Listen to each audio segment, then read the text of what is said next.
All right, hello. So I'm just going to walk you through how to navigate this website a little bit and how to play diplomacy. Right, so once you get an account and log in, it should bring you to this home screen. So what you're going to do, you're going to come up to here and click Games. Right, and it should take you to this screen. For you, this will probably be blank. In order to access the game we're going to be playing on, you're going to go over to Join Game and click it.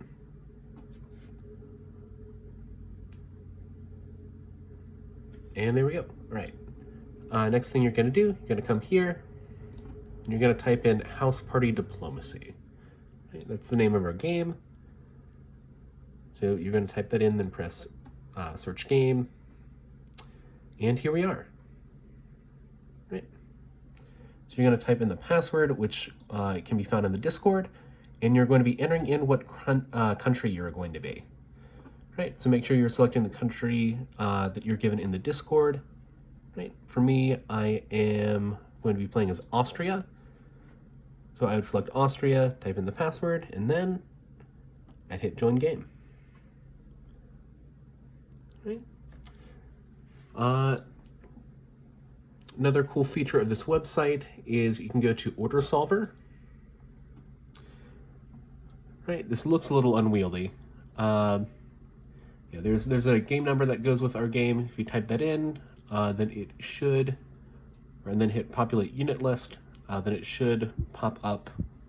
All the units and their location should pop up, and then you can test out different order combinations to see what would happen, to see if your plan would work in different scenarios. And I think that is, yeah, that's it for this beginning part of the website. So let's jump into the game. All right, so when you just start out, this is what the board is going to look like for us. All right, so we have England over here, France, Germany, Russia, Austria, Turkey, and then Italy. Something you might notice is that some little tile spaces that are carved out have these stars on them, and some do not. The tiles with stars are called supply centers. The goal of the game is to control 18 of those. If you control 18, then you win. Right. So the question is, well, how do we get those? And the answer is we use our units. Right. So basically what you're going to want to do is you're going to want to move your units onto these stars in order to capture them. So in order to talk more about that, let's talk about the different phases of the game. Right, so essentially you have 2 turns where you're just entering in orders and moving, followed by what's called a build phase. Right, so if you hold more territories than you do troops at the beginning of the build phase, as long as you have a home center that does not have a troop in it, then you're able to build another unit. Right? The more units you have, the easier it is to try and get new territories and fight off your enemies. So you want to try and keep your momentum going on that front. Right. So on that note, let's talk about what our units can actually do. Alrighty, so please excuse the dinosaurs and sharks instead of regular soldiers and boats. It's just the style of this map. Anyways, so if you look at your land units, there are 3 different things that each one can do. They can hold, which means just staying in place. They can move. So you click move, click where they're going to move to. Then as you can see, they move. Yeah, they move. Or that's telling them to move, rather. And the last one is support. Right. So what does support do? What is the purpose of it?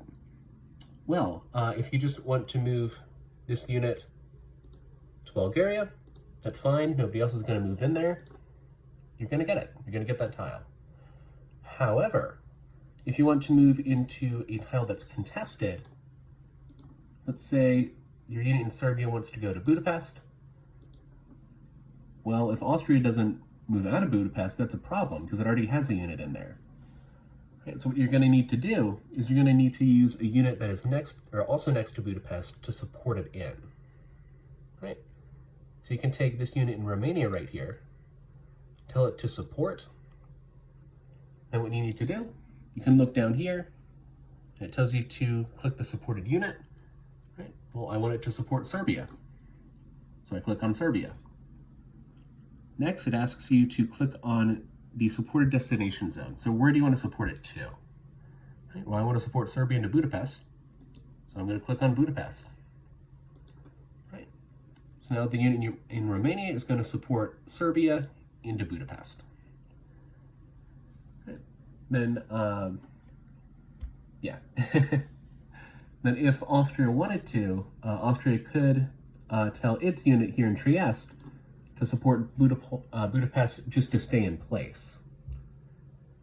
Right, so in that case, you have two units supporting, or you have two units basically defending Budapest. You have this unit and then this unit that's supporting it, and you have two units attacking Budapest. Right, so in that case, you still would not actually get it. However, there's a cheeky tactic you can do. I have this unit in Albania here that I can tell to move to Trieste. Right. And so as long as no other unit is supporting this one, I have one unit attacking one unit. Right. I don't get Trieste, but what this does is it actually would cut this unit's support of Budapest. So it's no longer supporting Budapest, and my unit in Serbia can sneak in there.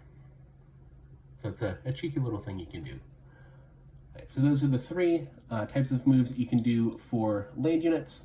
However, if you look at these naval units here, you'll see there are four.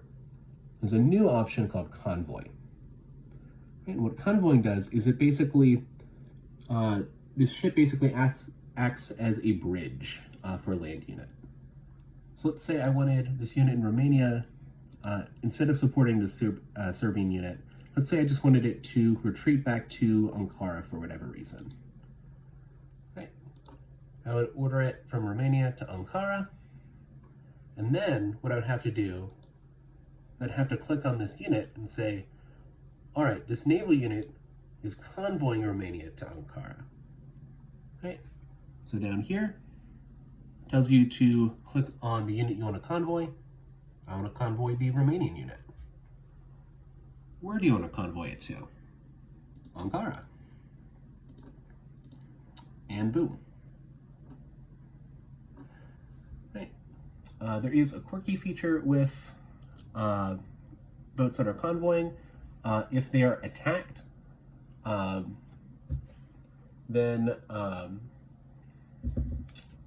it will break their convoy, and the convoy will fail.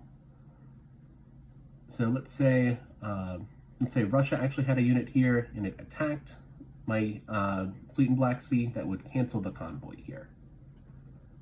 However, let's say that I had another fleet in Constantinople that was supporting this one. Now this unit is being defended by itself and this other unit, so the defense is greater than the attack, that would allow this convoy to go through. Okay. That's the move stuff that's pretty much as complicated as it'll get. All right, and then lastly, I just want to talk about some quirky things with boats. Right, so boats can obviously move on water, and they can move onto tiles that touch the coast as well. So let's say that these troops weren't here. This boat could move into Venice if it wanted to, or it could move into the Aegean Sea. Both would work. Aegean Sea because it's a piece of water that's next to it. Venice would work because it is a coastal tile that's next to it. However, let's say that we had a boat in Venice. Piedmont is a coastal tile that's next to it. However, the boat would not be able to move into Piedmont because it would be having to move over land. Right? So the boats can only follow the coastline. Right? There are two exceptions with this. and those are canals. So the first you'll find is Constantinople, right? So you can move from Black Sea to Constantinople, and then move through Constantinople to the Aegean Sea. They give this little watery area just to bring home the point. And then the other example would be Kiel up here in Germany. Right, so you can move from Baltic Sea to Kiel, then to Holland if you want to. Right, there's the little canal that it allows your boat to pass through. Right. The last thing I want to mention would be coasts. Right, so there are 3 places where you will find different options for coastlines. One example is Bulgaria. Right, so let's say this boat goes to Constantinople, and then you want to send it to Bulgaria. You would actually have to choose whether you want to send it to the east coast or the south coast of Bulgaria. Right, and the whole point of that is that these coastlines touch different places. Right, so if we're following that same mechanic with boats, it makes sense that a boat that's on the southern coast could not attack Romania. Or something on the eastern coast couldn't attack Greece, because the coastlines don't touch. The other examples of this would be Spain, which has a south coast here and a north coast that are broken up by Portugal here. Then the other example would actually be a Russian home center of St. Petersburg. So if St. Petersburg is building, or if the Russian player is building a naval unit in St. Petersburg, you actually have to choose whether you want to build it on the southern coast to go into the Baltics, or the north coast to go up into Norway in this Norwegian area. Right. So that's the last little bit with boats. Thanks for listening along, and have fun. Best of luck.